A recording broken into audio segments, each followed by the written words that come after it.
kalau itu masalah masalah Kulon Progo, masalah iron sand kok. Ada perkembangan Ya dihidupkan lagi. Coba dihidupkan lagi, tapi kan tetap dalam kondisi seperti ini. Ya sudah.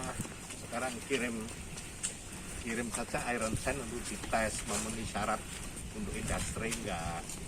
Itu aja yang dilaksanakan. Toh hanya gali pasir kan bisa diatur protokol kesehatannya. Kalau bicara industrinya nanti setelah COVID ini selesai lah. masih dikerjakan JMI atau ada investor lain?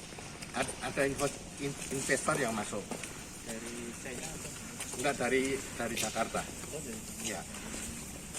Kerjasama sama Cina untuk ngetes hasilnya. kandungan pasirnya dites di Cina Pak? Ya, untuk skala industri nanti memenuhi syarat enggak. Dalam arti hitungannya kan berapa persen bisa persentase. Ya nanti kemungkinan kalau itu visible, ya kan, menjadi bahan baku Krakatau Steel. Jadi Krakatau Steel mungkin mengurangi importnya biji besi dari Brasil kan, kira-kira kan gitu. Kira-kira itulah. Ye. Tanggap darurat. Apa? Ya diperpanjang. Belum selesai kok, masih fluktuatif seperti ini. Pasti diperpanjang. Kita nggak tahu kapan selesai. Itu kan sudah mengadakan uji coba pabrik ya, dengan mengirimkan 30.000 ton ke China.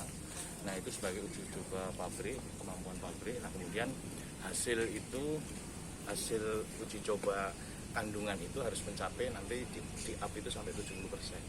Nah ketika itu di up sampai 70% maka itu layak. Nah itu hasil itu pada bulan Desember ini. Nah kemudian setelah itu hasil oke, baru nanti pembangunan smelter. Nah direncanakan tahun 2021. Tapi bersamaan dengan itu kan ada persoalan-persoalan di Krakatau Steel. Nah kemudian Krakatau Steel mengajak bagaimana melakukan studi supaya Krakatau Steel ini bisa tumbuh gitu. Nah akhirnya mungkin ada kerjasama dengan Krakatau Steel ke depan. Karena Krakatau Steel kan kolab ya. Sudah pada bulan Juli yang lalu. Nah hasilnya diperkirakan Desember, kalau itu oke ya sudah. Tapi saya meyakini itu oke. Hanya kemampuannya di Kulon Progo itu kalau izin dari SDM itu kan 30 tahun ya JMI ya.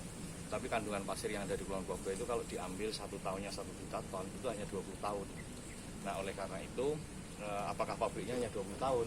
Nah tentunya kan tidak. Tetapi kan kita bisa mengambil dari daerah lain, bekerjasama dari daerah lain. Nah tadi Pak Peter Sondak juga katakan itu, bahwa kita bisa mencari dari daerah lain sehingga izin yang diberikan oleh SDM 30 tahun itu ya pabriknya